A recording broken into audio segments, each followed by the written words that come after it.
The thunderous crack of a massive pine tree breaking echoed through the Montana wilderness as Tess Keller frantically dove for cover, her heart pounding against her ribcage.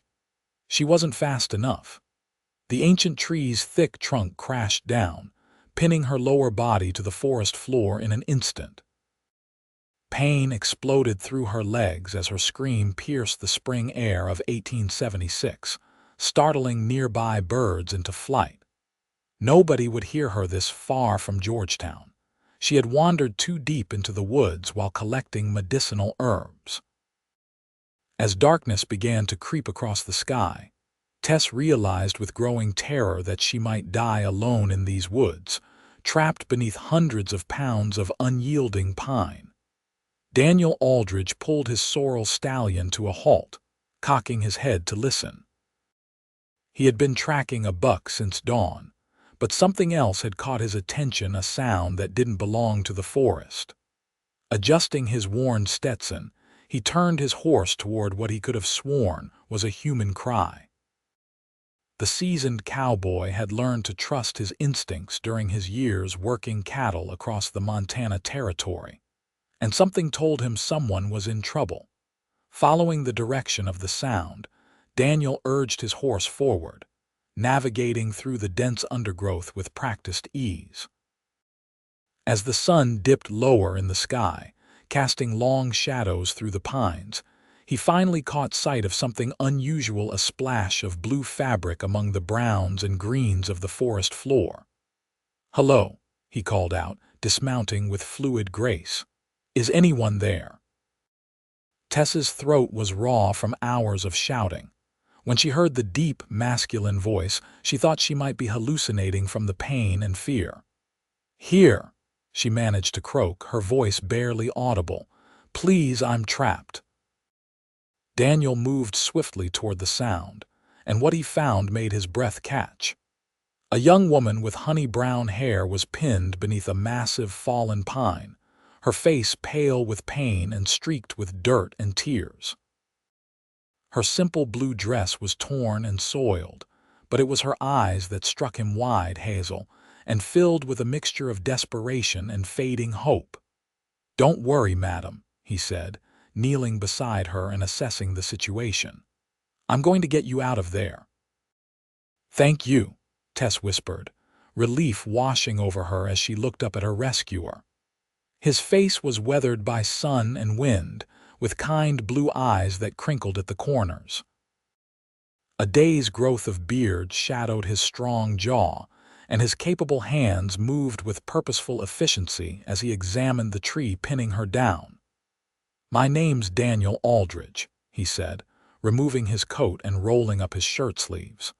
"I've got a ranch about 5 miles east of here." "Tess Keller," she replied, wincing as a fresh wave of pain shot through her legs. "I live in Georgetown with my aunt." Daniel nodded, already formulating a plan. "Miss Keller, this tree's too heavy for me to lift on my own, but I think I can leverage it up enough for you to pull free. It's going to hurt, and I need you to move quick when I tell you. Can you do that?" Tess nodded grimly, gathering her strength. Daniel returned to his horse, retrieving a sturdy branch and a length of rope. With methodical precision, he set up a makeshift lever system, wedging the branch under the fallen tree and securing it with the rope. "Ready?" he asked, positioning himself to apply his weight to the lever. Tess braced herself, digging her fingers into the soft earth. "Ready." With a grunt of exertion, Daniel threw his full weight against the lever. The tree shifted slightly, lifting perhaps 6 inches off the ground. "Now," he commanded through gritted teeth. Despite the searing pain, Tess summoned all her strength and dragged herself backward, inching out from under the crushing weight. A cry tore from her throat as she finally pulled free, collapsing onto the forest floor just as Daniel's improvised lever snapped, sending the tree crashing back down. Daniel was at her side in an instant, his face etched with concern as he examined her injured legs. "Nothing seems broken," he said after a careful assessment, but you're badly bruised and might have some internal injuries. We need to get you to a doctor." "Georgetown is too far," Tess said weakly, the world starting to spin around her. "I don't think I can make it." "My ranch is closer," Daniel decided, gently lifting her into his arms. She was surprisingly light, and he could feel her trembling against his chest. "I'll take you there and send for the doctor." As darkness fell completely, Daniel carefully positioned Tess on his horse, mounting behind her and cradling her against his chest to keep her steady. She smelled of pine needles and wildflowers, despite the ordeal she'd been through, and something protective stirred inside him. "Hold on," he murmured, guiding his horse through the darkening forest. "I've got you." Tess, fighting to stay conscious through waves of pain, felt strangely safe in the arms of this stranger. His strong heartbeat against her back was steady and reassuring, his arms secure around her as they rode. Before long, the gentle rocking motion of the horse and the exhaustion of her ordeal pulled her under, and she slipped into unconsciousness. Daniel felt her go limp and urged his horse to a faster pace, careful to keep the ride as smooth as possible over the rugged terrain. The stars emerged one by one in the vast Montana sky as he made his way home, carrying his unexpected charge to safety. The Aldridge ranch came into view just as the moon rose high enough to cast silver light across the valley. It wasn't the largest spread in the territory, but the sturdy log house and well-maintained outbuildings spoke of care and hard work. A lantern still burned in the window, and as Daniel approached, the front door swung open. "That you, Daniel?" called a gruff voice. "Was about to send Frank out looking for you." "Got someone injured, Hank," Daniel replied, carefully dismounting while supporting Tess's limp form. "Need you to ride for Doc Miller right away." Hank Webster, Daniel's foreman for the past 5 years, stepped fully into the light, his weathered face creasing with concern at the sight of the unconscious woman. "What happened?" "Found her trapped under a fallen tree. She's from Georgetown, name's Tess Keller." Daniel carried her toward the house, speaking over his shoulder. "Send Frank to town too, see if he can find her family. She mentioned an aunt." "On it, boss," Hank replied, already turning toward the bunkhouse to rouse one of the ranch hands. Inside, Daniel's housekeeper, Mrs. Gunderson, gasped at the sight of the injured woman but quickly recovered, bustling ahead to prepare the spare bedroom. A stout Norwegian widow who had come west with her late husband 20 years earlier, she ran Daniel's household with brisk efficiency. "Poor child," she clucked, turning down the quilt on the bed. "Put her here, Mr. Aldridge. I'll see to her while you fetch water and bandages." Daniel gently laid Tess on the bed, reluctant to leave her even in Mrs. Gunderson's capable hands. There was something about this woman that had gotten under his skin in the few short hours since he'd found her. Perhaps it was the courage she'd shown, or the trust in her eyes when she'd looked up at him from beneath that tree. "Go on," Mrs. Gunderson shooed him away. "The young lady needs tending, and it wouldn't be proper for you to stay while I get her out of these dirty clothes." Nodding, Daniel retreated to fetch the requested items, glancing back once at the pale face against the pillow. When Tess awakened the next morning, sunlight was streaming through unfamiliar curtains. For a moment, confusion clouded her mind until the memories came rushing back: the falling tree, the pain, the cowboy who had saved her. She tried to sit up and winced at the soreness in her body. "Easy there," came a gentle voice from beside the bed. An older woman with gray-streaked blonde hair pulled into a tight bun was sitting in a nearby chair, knitting needles clicking in her hands. "You've had quite an ordeal." "Where am I?" Tess asked, her voice raspy. "The Aldridge Ranch," the woman replied, setting aside her knitting and pouring a glass of water from a pitcher on the bedside table. "I'm Mrs. Gunderson, the housekeeper. Mr. Aldridge brought you in last night, half dead from the looks of you. Doctor's been and gone, says you're mighty lucky. Bruised something fierce, but nothing broken. Tess accepted the water gratefully, taking small sips as Mrs. Gunderson continued talking. Your aunt's been notified. Mr. Aldridge sent one of the hands to Georgetown last night. She'll be along later today, I expect. Mr. Aldridge. Tess murmured, remembering the strong arms that had carried her to safety. Is he here? Out checking the herd, Mrs. Gunderson replied with a knowing smile. Been fretting about you all morning, though. Never seen him so concerned over a stranger before. A light blush crept into Tess's cheeks. He saved my life. That he did, Mrs. Gunderson agreed, standing and smoothing her apron. Now let's see about getting some breakfast into you. Can't heal properly on an empty stomach.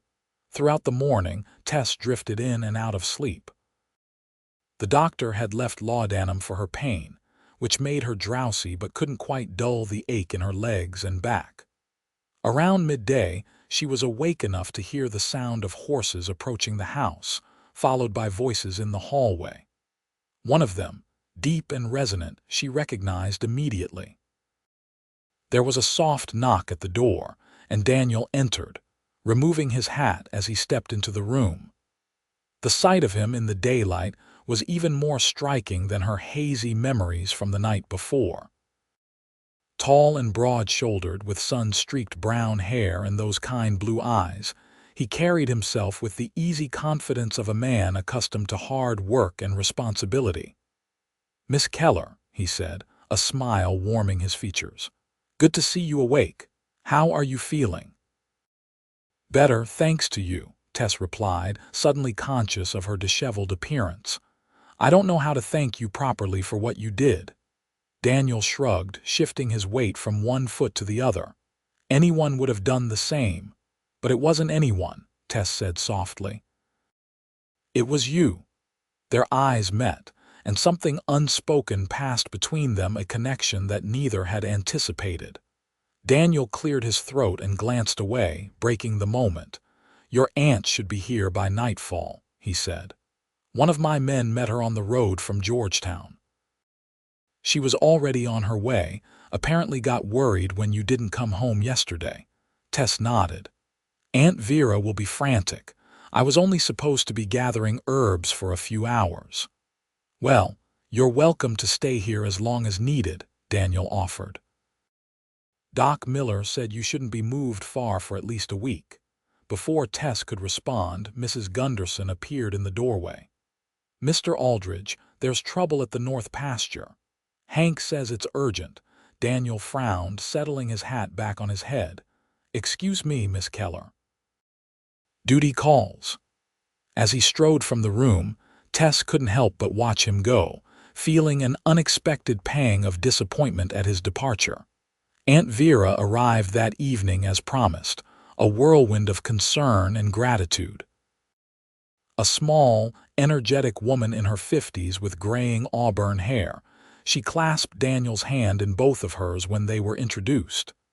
You saved my niece's life, Mr. Aldridge, she said, tears glistening in her eyes. I can never repay you for that. Daniel looked uncomfortable with the praise. Just glad I was in the right place at the right time, madam. Vera insisted on examining Tess herself, despite the doctor's assurances. A midwife and herbalist by trade, she had raised Tess since the girl was 12, after her parents died of influenza. The bond between them was deep, and Tess could see the relief in her aunt's eyes when she confirmed for herself that no permanent damage had been done. You'll need at least 2 weeks of rest before we can consider moving you back to Georgetown, Vera declared, arranging the blankets around Tess with practiced hands. 2 weeks, Tess echoed, glancing uncertainly at Daniel, who had remained in the doorway. We can't impose on Mr. Aldridge for that long. It's no imposition, Daniel said quickly. As I said, you're welcome to stay as long as needed. We have plenty of room. Vera studied him thoughtfully. That's very generous, Mr. Aldridge. We accept, with the understanding that I'll earn our keep while we're here. I notice your garden needs attention, and I'm quite handy with medicinal herbs if anyone on your ranch requires them. Daniel smiled. We'd be grateful for your skills, Mrs. Keller.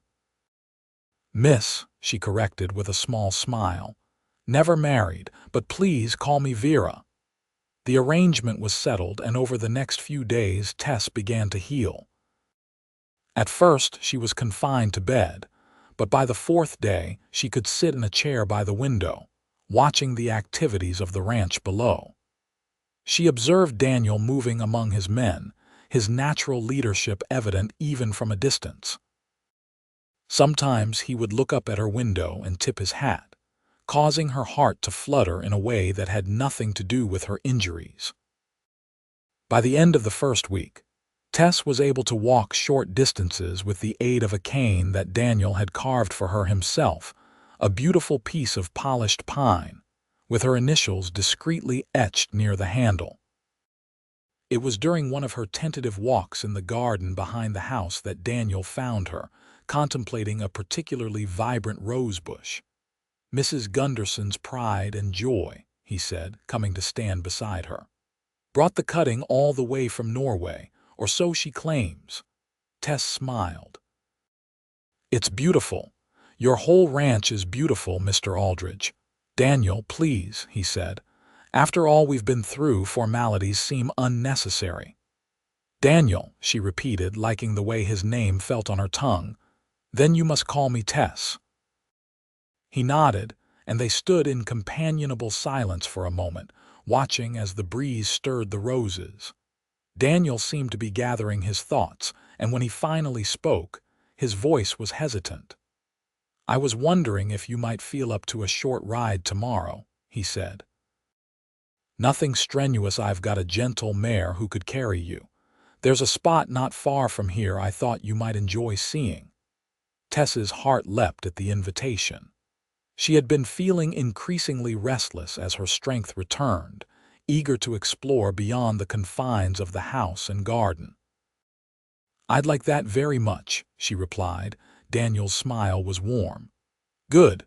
We'll go after breakfast if the weather holds. The next morning dawned clear and mild, perfect for their excursion. Daniel helped Tess mount a placid chestnut mare, his hands strong and steady at her waist. The contact, brief as it was, sent a jolt of awareness through her that had nothing to do with her healing injuries. They rode at an easy pace, Daniel keeping his spirited stallion in check to match the mare's gentle gait.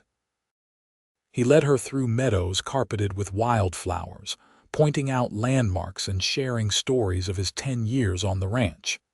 Tess found herself captivated not just by the spectacular Montana landscape, but by the man himself. How did you come to own a ranch so young? She asked as they stopped to rest by a small stream. Daniel couldn't have been more than 30, yet he spoke of the land with the deep connection of someone who had worked it for a lifetime. He dismounted and helped her down, his hands lingering at her waist perhaps a moment longer than necessary. It was my uncle's place originally, he explained, spreading a blanket on a grassy spot beside the stream. He took me in after my parents died. I was 16, taught me everything I know about ranching. Tess settled carefully onto the blanket, mindful of her still tender legs. And he left it to you, Daniel nodded, sitting beside her and removing his hat. The sun brought out golden highlights in his brown hair. 5 years ago, he had no children of his own, and I'd been working alongside him for years by then. A shadow crossed his face. I wish he could see it now. We've nearly doubled the herd since his time. I'm sure he'd be proud, Tess said softly, moved by the emotion in his voice. Daniel looked at her then, really looked at her, as if seeing something beyond the surface. What about you? Your aunt mentioned you help with her midwifery. Tess nodded. Since I was 15. My mother was a midwife too before the fever took her and my father. It feels right, carrying on her work. She plucked a wildflower from beside the blanket, twirling it between her fingers. I like helping bring new life into the world. There's something miraculous about it. I understand, Daniel said, and she believed he truly did. It's the same feeling I get when a new calf is born, or when the first shoots push through the soil in spring. Their conversation flowed easily after that, discovering shared interests and values despite their different backgrounds. Daniel spoke of his dreams for the ranch, while Tess shared stories of the families she'd helped in Georgetown. Neither of them noticed the passage of time until the sun had moved significantly across the sky. "We should head back," Daniel said reluctantly, rising and offering his hand to help Tess to her feet. "Your aunt will be wondering where we've gone, and Mrs. Gunderson will have my hide if we're late for dinner." Tess laughed, accepting his assistance. As she stood, her injured leg buckled slightly, and she fell against his chest. His arms came around her automatically, steadying her, and suddenly they were standing very close, her hands resting on his shirt front, his arms encircling her waist. "Careful," he murmured, but made no move to release her. Tess looked up into his eyes, her breath catching at what she saw there. For a moment she thought he might kiss her, and realized with startling clarity that she wanted him to. Instead, he gently set her away from him, his hands lingering at her elbows until he was sure she was steady. "Thank you for today," she said, trying to hide her disappointment. "It was wonderful to get out and see more of your land."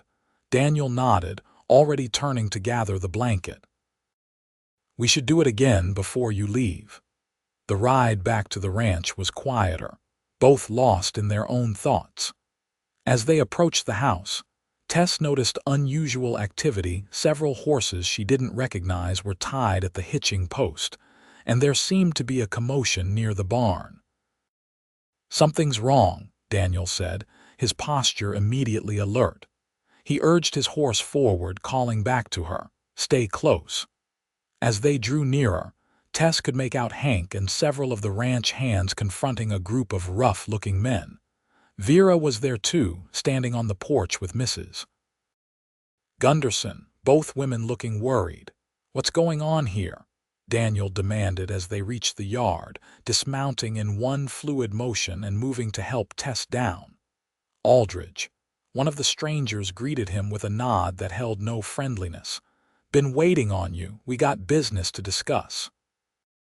Daniel positioned himself slightly in front of Tess, his stance protective. "Roy Delaney," he said, his voice cool. "Didn't expect to see you this far from your own spread." The man, called Roy Tall, with a hard face partially hidden by a graying beard, smiled without warmth. "Well, when my cattle keep disappearing, I tend to go looking for them." "And you think they're here?" Daniel's voice was dangerously quiet. "3 head missing since last week," Roy replied. "And my boys track sign heading this direction." Tess could feel the tension radiating from Daniel. She placed a gentle hand on his arm, feeling the tightly coiled muscles beneath his shirt. "You're welcome to look around my property, Delaney," Daniel said evenly. "But you won't find your cattle here. We don't rustle stock." Roy's eyes narrowed, then shifted to Tess, taking in her fine features and the hand she had placed on Daniel's arm. "New lady friend, Aldridge. Didn't think Georgetown girls ventured this far out." Before Daniel could respond, Vera stepped forward from the porch. "My niece is recovering from an accident, Mr. Delaney. Mr. Aldridge has kindly provided shelter while she heals."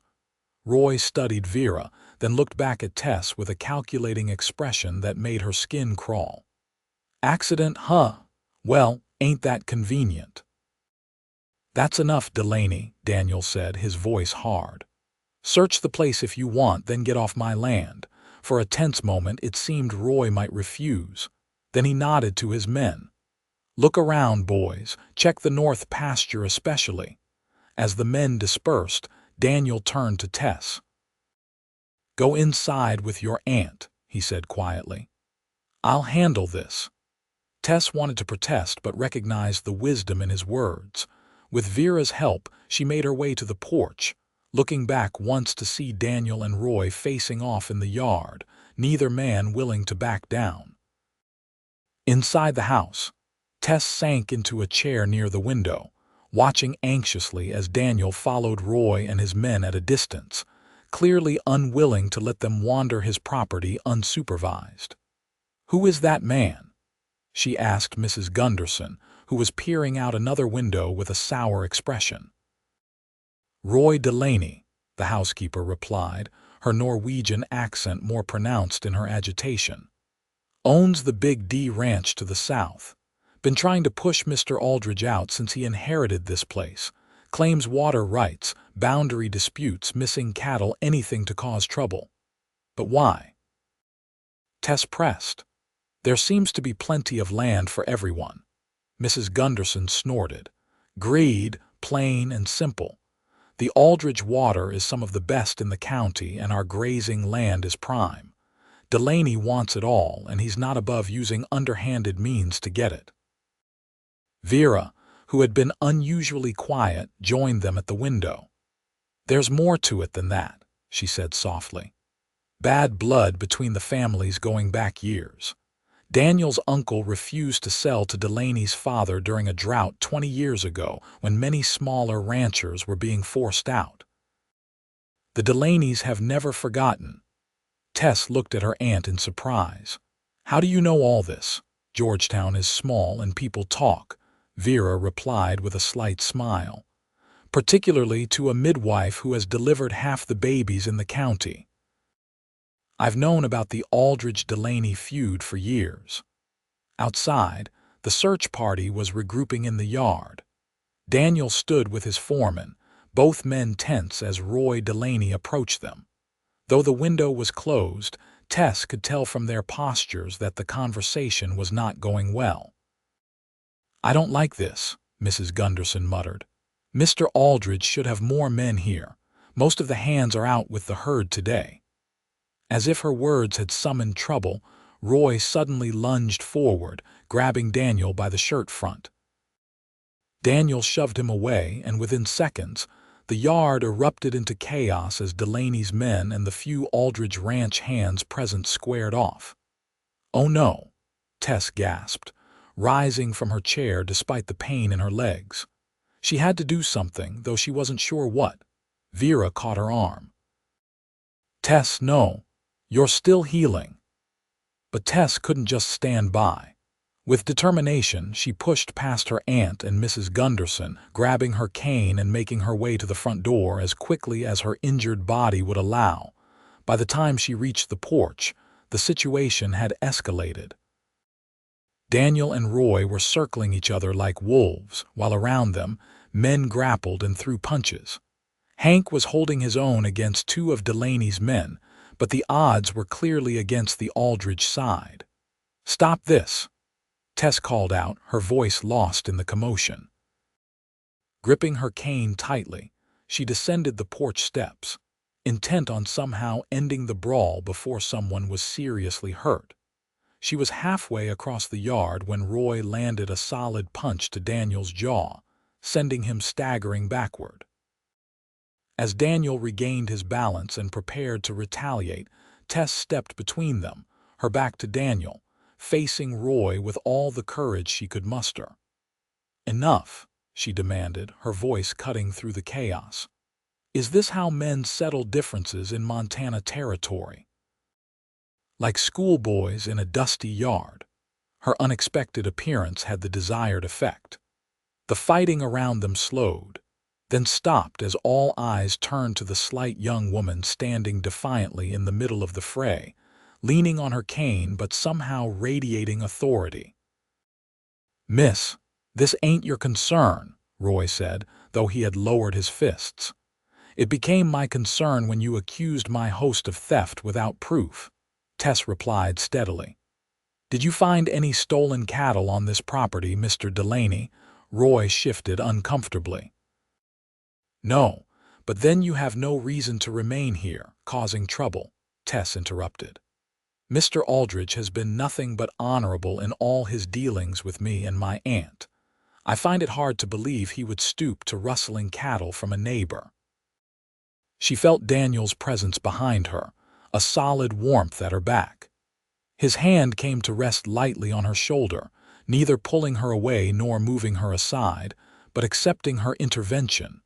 Roy looked from Tess to Daniel, something calculating in his gaze. After a moment, he spat on the ground and adjusted his hat. "We're done here for now, Aldridge, but this ain't over." "Never thought it was, Delaney," Daniel replied evenly. With a gesture to his men, Roy mounted his horse and rode out, his party following behind.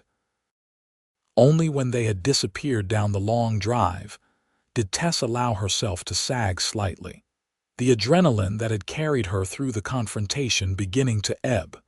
Daniel's arm came around her waist, supporting her. "That was either the bravest or the most foolish thing I've ever seen," he said, but there was admiration in his voice. Tess looked up at him, noting the darkening bruise on his jaw with concern. "I couldn't just watch. Come on," he said gently, guiding her back toward the house. "You've done enough heroics for one day. Let's get you inside before you collapse." Vera and Mrs. Gunderson met them at the porch, both women fussing over Tess as Daniel helped her up the steps. But it was the look in his eyes when he glanced down at her that made her breath catch respect, gratitude, and something deeper that sent a flutter through her chest. That evening, after Tess had rested and dinner had been served, Daniel found her alone in the small sitting room. Vera had retired early, exhausted by the day's excitement, and Mrs. Gunderson was busy in the kitchen. "How are you feeling?" he asked, taking the chair opposite hers by the fireplace. The spring evening still carried a chill that made the crackling fire welcome. "Better than you look," Tess replied with a small smile, gesturing to his bruised jaw. "Have you put anything on that?" Daniel shrugged. "It's nothing I haven't had before." "That doesn't mean you should neglect it," Tess chided gently. She reached for her aunt's herbal kit, which had been left on a nearby table. "Let me." Before he could protest, she had moved to perch on the arm of his chair, opening a small tin of salve. The spicy, sweet scent of arnica and comfrey filled the air as she carefully applied it to his bruised skin, her touch feather-light. Daniel sat very still under her ministrations, his eyes never leaving her face. She was close enough that he could count the light freckles across the bridge of her nose, see the golden flecks in her hazel eyes. Her honey-brown hair, usually pinned up, had been loosely braided for the evening, and a few tendrils had escaped to frame her face. "There," she said softly, recapping the tin. But she made no move to return to her chair, and Daniel made no indication that he wanted her to. "Thank you," he said, his voice low. "Not just for this, but for what you did today. Not many would have had the courage to step between two angry men." Tess smiled. "I've been told I can be stubborn when I set my mind to something." "I believe it," Daniel replied, a smile tugging at his own lips. Then his expression grew serious. "But Delaney is dangerous, Tess. What happened today, it's part of a pattern. He wants my land, and he's not above using underhanded tactics to get it." "Your housekeeper and my aunt filled me in on some of the history," Tess said. "Is there no way to resolve it peacefully?" Daniel sighed, running a hand through his hair. "I've tried. Offered fair water rights, clear boundary markers, joint roundups to sort any mixed stock. He's not interested in compromise, only in taking what was my uncle's and is now mine." Tess hesitated, then placed her hand over his where it rested on the chair arm. "I'm sorry, it must be a constant worry." Daniel looked down at their hands, then turned his palm up to clasp her fingers. "It was," he said quietly. "Until a few days ago when I found a woman trapped under a tree, and suddenly I had something else to think about entirely." The admission hung between them, fraught with meaning. Tess felt heat rise to her cheeks, but she didn't pull her hand away. "Daniel, I know," he said quickly. "It's too soon. We've only just met and you're still recovering, but I want you to know that having you here, even under these circumstances, has been. I've enjoyed your company, Tess." His awkwardness was endearing, and Tess found herself smiling. "I've enjoyed yours too," she admitted. "More than I expected to." They sat in companionable silence for a moment, hands still linked, the fire casting a warm glow over them both. It was Daniel who finally spoke, his voice hesitant. "How much longer will you stay? Before returning to Georgetown?" The question brought Tess back to reality with a jolt. She had been so caught up in the daily rhythm of life at the ranch, in getting to know Daniel, that she had almost forgotten her stay was temporary. According to the doctor, she was healing well and would likely be able to travel within another week. "I'm not sure," she replied honestly. "Aunt Vera says another week at least, but your life is in Georgetown," Daniel finished for her, a note of resignation in his voice. Tess nodded slowly. "My work is there, the families who depend on me, and Aunt Vera." She paused, then added softly, "But that doesn't mean I couldn't visit, if I were welcome." Daniel's eyes met hers, hope kindling in their blue depths. "You would always be welcome here, Tess, always." The promise in his words made her heart beat faster. Before she could respond, however, the sound of approaching hoofbeats interrupted the moment. Daniel was on his feet instantly, moving to the window. "Riders," he said, tension evident in his stance. "Stay here."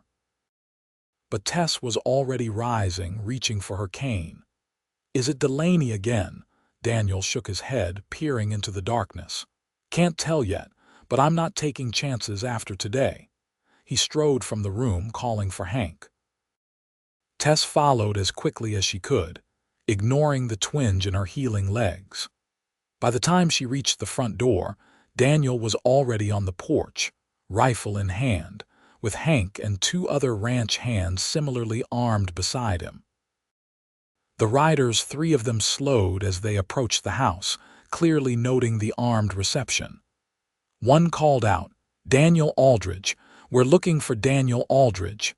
"That's me," Daniel replied, his voice carrying in the night air. "State your business."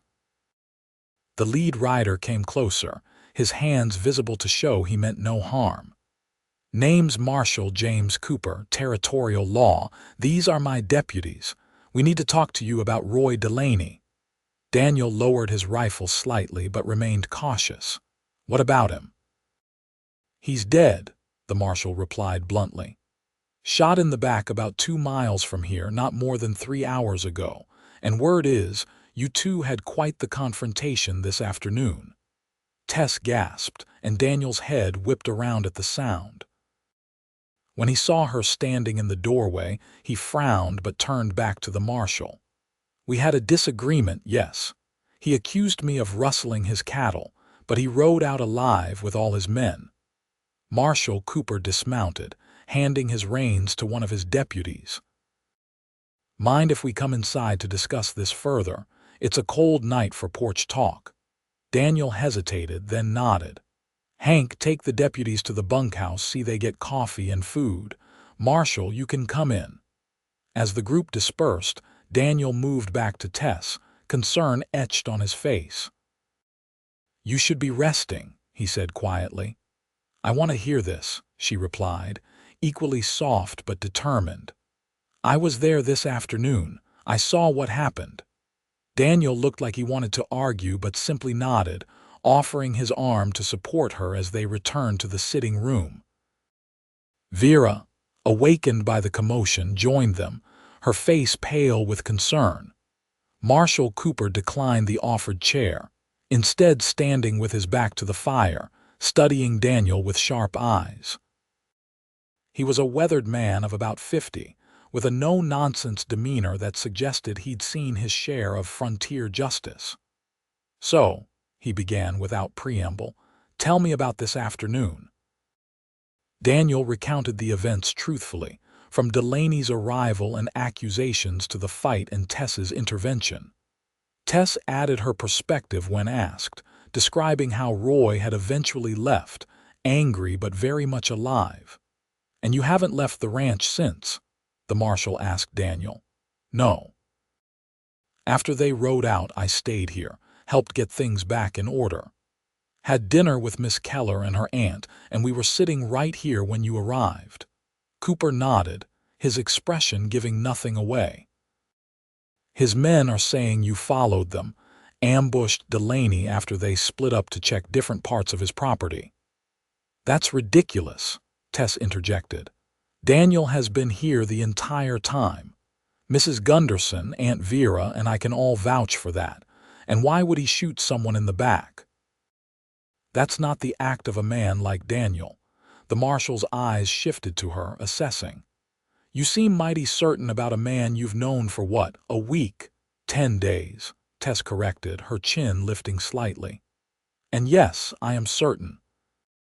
Daniel Aldridge saved my life when I was trapped under a fallen tree. He's cared for me and my aunt with nothing but kindness and respect. He's not a back shooter." Cooper looked from Tess to Daniel, noting something in their stance, the way they had unconsciously moved closer together during her defense. "I see," he said slowly. "Well, Miss Keller, your testimony carries weight, but this is a serious matter. Delaney was an important man in these parts." "Important doesn't mean honest," Vera spoke up unexpectedly.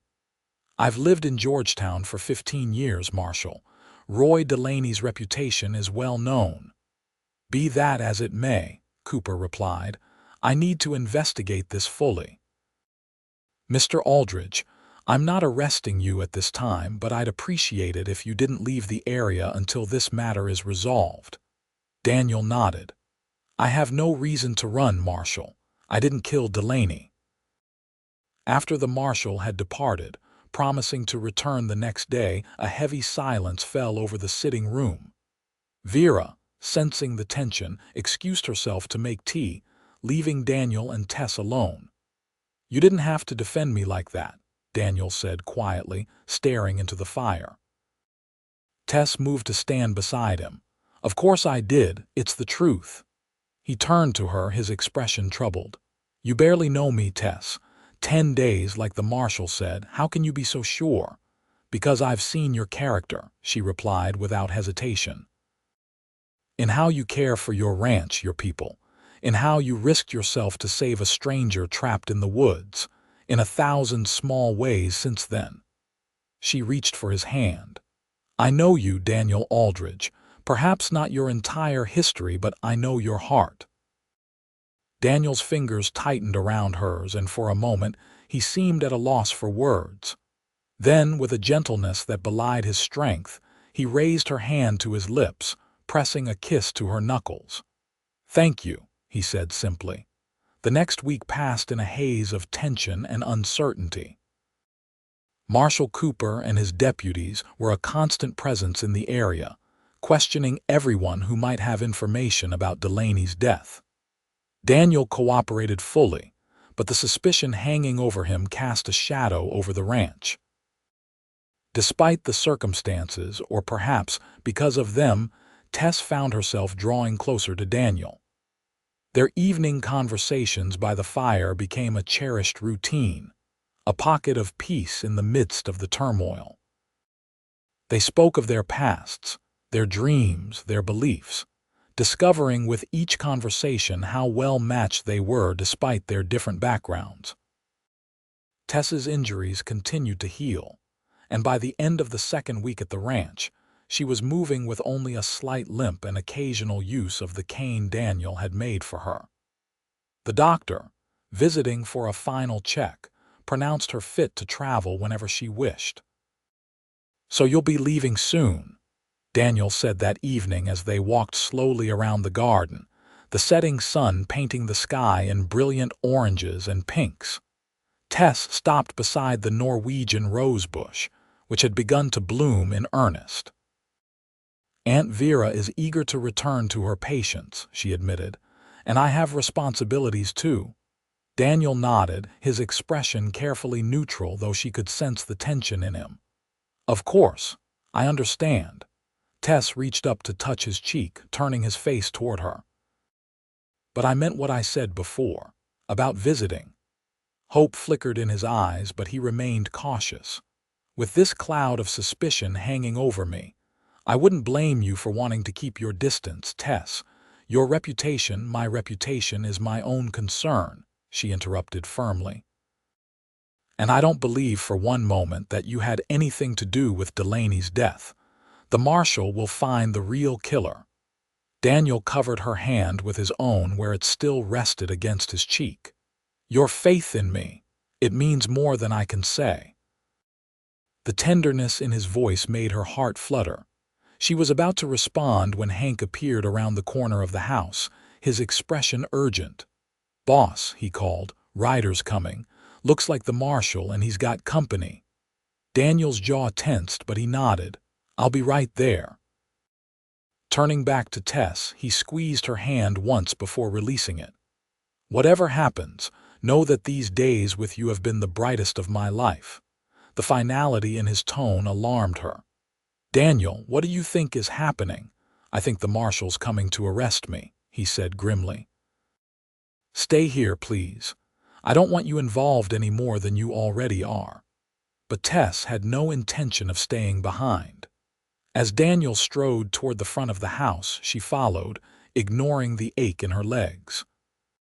She arrived at the porch just as Marshal Cooper and his deputies dismounted, along with a third man she didn't recognize. Aldridge, the marshal greeted him, his expression unreadable. Need to talk to you. I figured as much, Daniel replied steadily. Am I under arrest? To Tess's surprise, Cooper shook his head. No, in fact, I owe you an apology.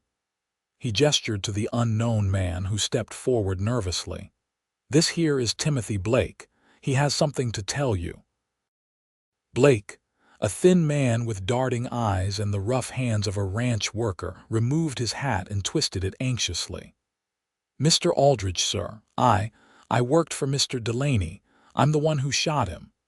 A collective gasp went up from those gathered on the porch. Daniel's posture remained rigid, his eyes narrowed in suspicion. Why are you telling me this? Because I let them think it was you at first, Blake admitted, unable to meet Daniel's gaze. I was scared, but it's eating me up inside. The truth is, Delaney caught me skimming money from the cattle sales. Had been for months. He threatened to have me hanged as a thief. Blake swallowed hard. We argued and I shot him. I didn't mean to, but I was desperate. Then I heard about your fight with him that same day, and I thought I could let you take the blame. Marshal Cooper cut in. Blake turned himself in this morning, confessed everything. His story checks out. He had the money in his saddlebags, and he knew details about the shooting no one else could have known. Relief washed over Tess so intensely that her knees nearly buckled. She gripped the porch railing for support, watching as the tension visibly drained from Daniel's shoulders. So it's over? Daniel asked. The investigation. It's over, Cooper confirmed with a nod. You're in the clear, Aldridge. After the marshal had departed with his prisoner, the ranch erupted in celebration. The hands broke out a barrel of whiskey, and Mrs. Gunderson prepared a feast with whatever she could find in her pantry. Even Vera joined in the festivities, accepting a small glass of Daniel's best bourbon with a wink at her scandalized niece. As the evening wore on, Tess found herself drawn to the edge of the celebration, slipping outside for a moment of quiet reflection. The stars were brilliant overhead, the spring air fragrant with pine and wildflowers. She was so lost in thought that she didn't hear Daniel approach until he spoke. Penny for your thoughts. She turned with a smile, finding him leaning against the porch post, watching her with those blue eyes that seemed to see straight into her soul. I was just thinking about how differently things might have turned out, she admitted, if you hadn't found me in the woods that day. Daniel moved closer until he was standing beside her at the porch railing. "I thank God every day that I did." "So do I," Tess said softly. They stood in companionable silence for a moment, shoulders almost touching, both aware of the unspoken current between them. It was Daniel who finally broke the silence. "When do you leave for Georgetown?" "The day after tomorrow," Tess replied. "Aunt Vera has already arranged for the stagecoach." Daniel nodded, his eyes on the distant mountains. "I've been thinking. Georgetown isn't that far. I could ride over sometimes if you'd permit me to call on you." Tess's heart leapt. "I'd like that very much. And perhaps," he continued, his voice gaining confidence, "you might consider coming back here occasionally. Mrs. Gunderson has already declared that your room is yours whenever you want it." Tess laughed softly. "Has she now? Well, I wouldn't want to disappoint Mrs. Gunderson." Daniel turned to face her fully then, taking both her hands in his. "Tess, I know it's soon. Too soon, probably. But these past weeks, I've never felt this way about anyone before." The naked honesty in his voice made her breath catch. "Neither have I," she whispered. His eyes searched hers, looking for any hesitation, any doubt. Finding none, he slowly leaned forward, giving her every opportunity to pull away. Instead, Tess rose slightly on her toes, meeting him halfway. Their first kiss was gentle, tentative, a question being asked and answered in the same breath. When they parted, Daniel's hands had found their way to her waist, and hers were resting on his chest, feeling the steady beat of his heart beneath her palm. "I think I'm falling in love with you, Tess Keller," he murmured, his forehead resting against hers. "I think I've already fallen, Daniel Aldridge," she replied, a smile curving her lips. The day of Tess and Vera's departure arrived too quickly. The stagecoach was due at noon, and the morning was a flurry of packing and goodbyes. Mrs. Gunderson pressed a basket of food on them for the journey, while Hank and the ranch hands presented Tess with a small carved wooden box containing a pressed wildflower from each type that grew on the Aldridge ranch. "So you remember us," Hank said gruffly, embarrassed by his own sentimentality. "I could never forget," Tess assured him, touched by the gesture. Daniel had been unusually quiet all morning, helping load their trunks onto the wagon that would take them to meet the stage, but saying little. It was only when the time came to leave that he asked Tess to walk with him a moment, away from the others. "I have something for you," he said, reaching into his pocket and withdrawing a small object. Opening his palm, he revealed a delicate silver brooch in the shape of a pine tree. "I had it made in town yesterday to remind you of the day we met," Tess finished for him, her eyes filling with tears as she accepted the gift. "It's beautiful, Daniel." He helped her pin it to her traveling dress, his fingers lingering on the fabric near her collarbone. 2 weeks, he said. "I'll come to Georgetown in 2 weeks, if that's all right with you." "I'll be counting the days," she replied. Their goodbye kiss was bittersweet, filled with promise yet tinged with the uncertainty of separation. As the wagon pulled away from the ranch house, Tess kept her eyes on Daniel until he was just a distant figure, still standing where she had left him. Georgetown welcomed Tess and Vera home with open arms and endless questions about their adventure. The story of Tess's rescue and recovery, embellished with each telling, became something of a local legend. Young women sighed over the romantic tale of the cowboy who had saved her, while practical matrons nodded approvingly at Daniel's honorable conduct throughout her stay. Tess resumed her duties as Vera's assistant, attending births and caring for the sick with renewed purpose. But her mind often wandered to the Aldridge ranch, to evenings by the fire and conversations under the stars. She touched the silver brooch constantly, a tangible reminder that it hadn't all been a dream. True to his word, Daniel arrived in Georgetown exactly 2 weeks later.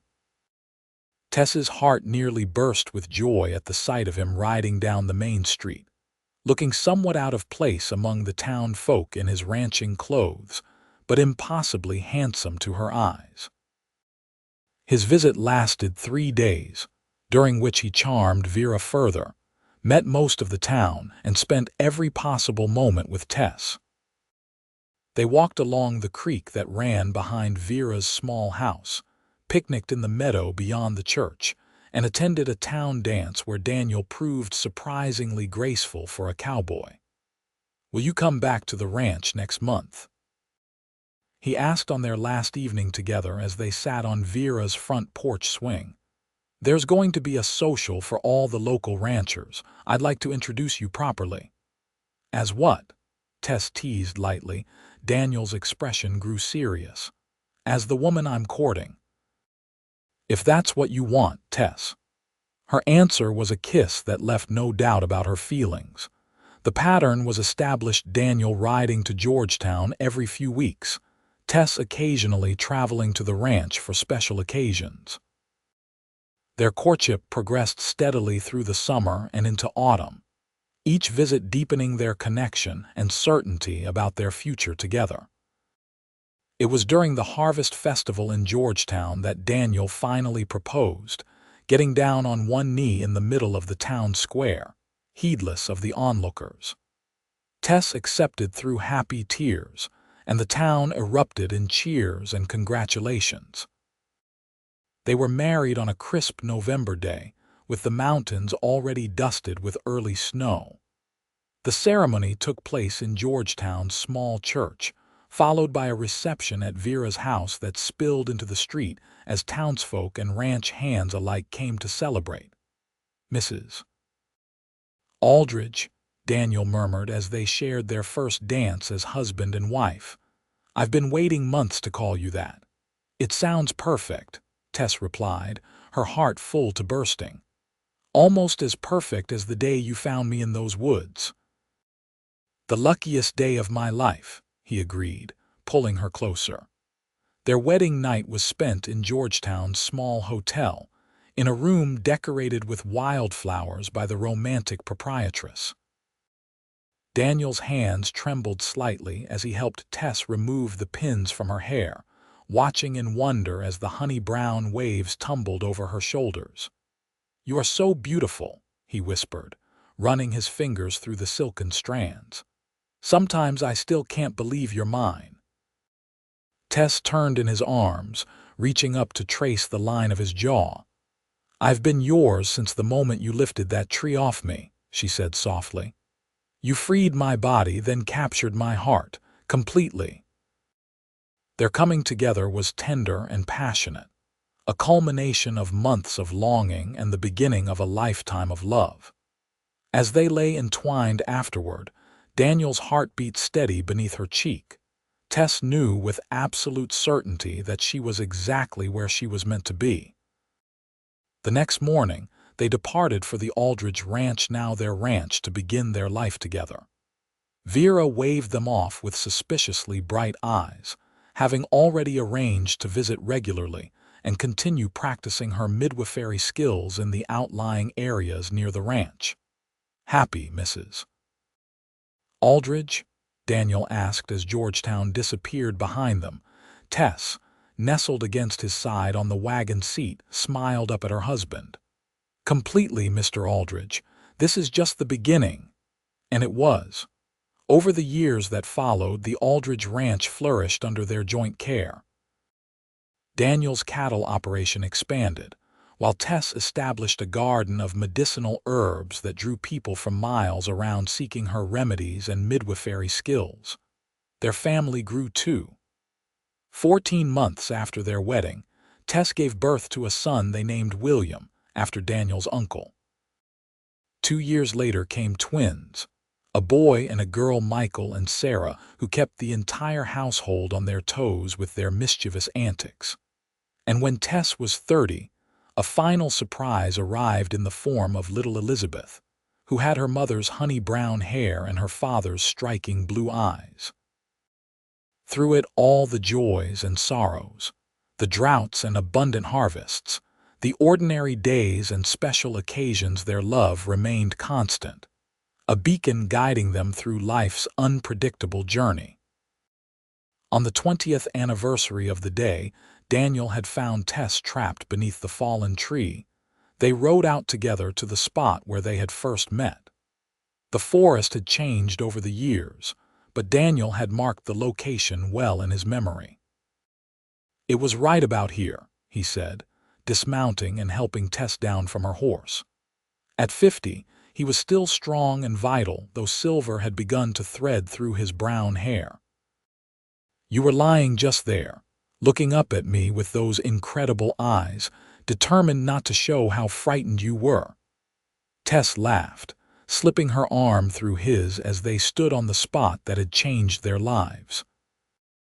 At 45, she was still beautiful, the years having added character to her face rather than diminished her charm.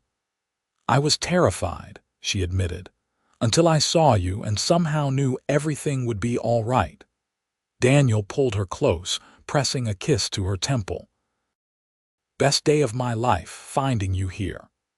"Mine too," she murmured, leaning into his embrace, "though there have been many wonderful days since." They stood together in comfortable silence, remembering the young woman and man they had been, marveling at the life they had built together. Their children were growing, William already helping run the ranch, the twins finishing school, and Elizabeth blossoming into a young lady with dreams of becoming a doctor. "You ever wonder," Daniel asked softly, "what might have happened if I hadn't gone hunting that day? If I had taken a different path through the woods?" Tess shook her head. "No, I believe we were meant to find each other one way or another, if not here then somewhere else. Our hearts were always heading toward each other, Daniel." He smiled, the same smile that still made her heart skip a beat after all these years. "I think you're right, my love. Some things are just meant to be." Hand in hand, they walked back to their horses, leaving the sight of their first meeting behind but carrying its significance in their hearts.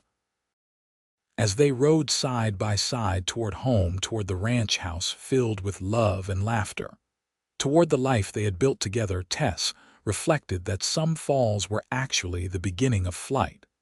Her fall had led her to Daniel, to a love that had only grown stronger with each passing year.